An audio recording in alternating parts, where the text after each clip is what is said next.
Ladies and gentlemen, the multi-talented Mercedes Lucke-Benedict. Mercedes, good morning, good afternoon, good evening. Thanks for joining us today.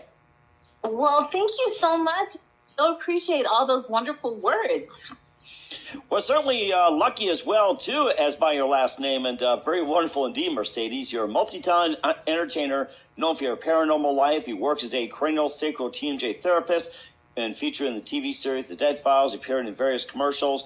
You've also been an actress appearing in Walker, Texas Ranger. You're owner of a production studio, and you've got some works and A Better You, The Spiritual Song. You also got Castles in Heaven, Ghosts in the Dark, and you've got an upcoming documentary called Shadows of the Desert.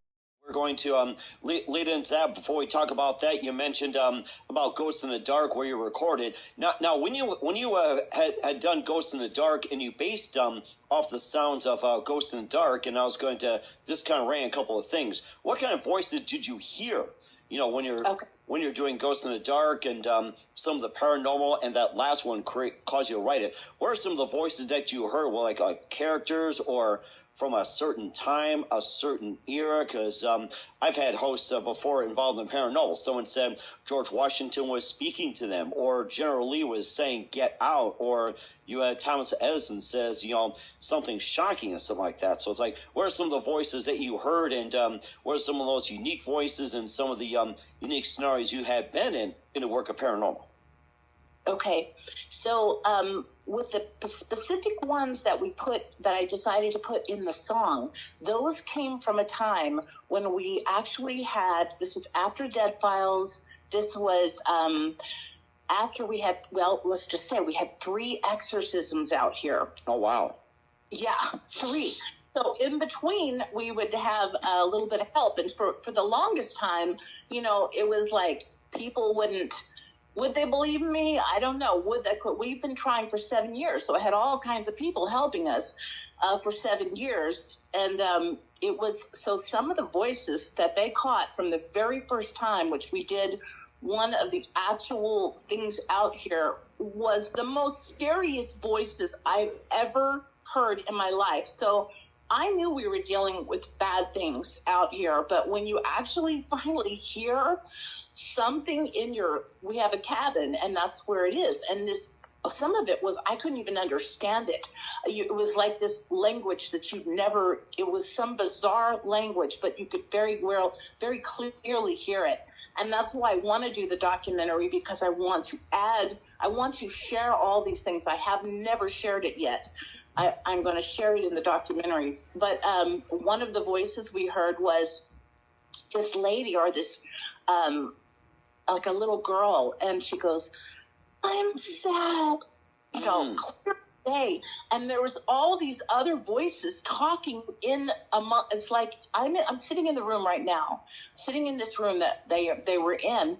And so it's like you had several voices talking all at one time, and then you got this little girl like, "I'm sad," and I'm scared. You know, it's kind of like, wow. Then there was a man outside. When they went outside, we have a tree out there, and we have a lot of animals here. It's like an animal sanctuary. And outside is a big tree, and we've got a desert tortoise out there. And one of the things they caught out there, just out of the blue, was this man saying, "Shh, be quiet," like that. And like, what I tried to do was, and I was able to, you know, put my vocals in and really create some of these kind of I really love what I did with that. I love what happened in that video, because it's like they're all in this veil. I mean, like they're in other realms.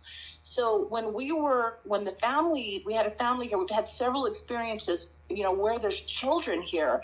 Like a little boy came in and opened the door with my family in here, like 6 o'clock in the morning one time, and he just stands there, and he came in, and they thought it was a neighbor's child.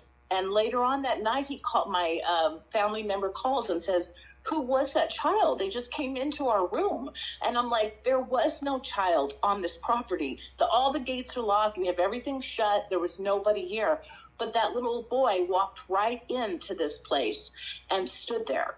That's how clear it is. There's a little girl that would that scares people in the bathroom. They used to. They're not. I don't believe the bad stuff is here anymore. I think it's gone because we've had a complete miracle has happened, and that's one of the reasons I am making sure I talk about it, because it's so miraculous to go from where we came to where we are now, and what has changed. So yeah, but the noises in our house. I even called the people that rented this place before, and to find out if other people had experienced this. We're the first house that's on this property.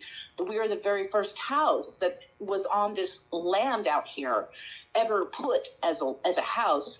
And so they were the same people that had heard these footsteps. Like, you could hear these footsteps loud. I'm talking like you can hear footsteps if you're sitting outside on the back porch on the sidewalk in the backyard.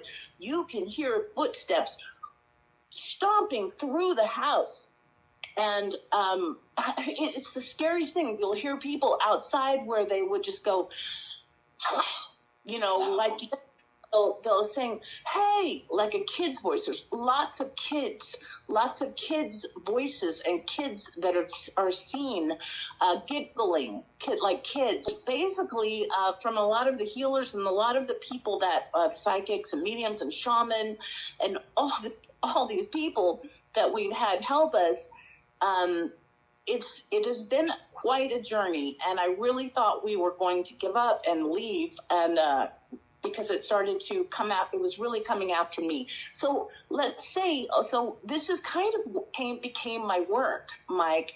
After the car accidents, I began to be able to see spirit, so the 2 car accidents catapulted me into some weird realm, and so it became my job. All of a sudden, people were coming to me during my sessions with work, and I would see spirits, and I would see animal spirits. And then right about the time I met Joe, I was sharing all these things with him, and he said, you need to draw these.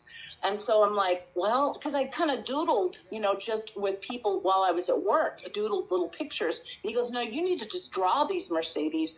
And so that's what I did. I began drawing spirits that I saw during my sessions for people, and I call it spirit art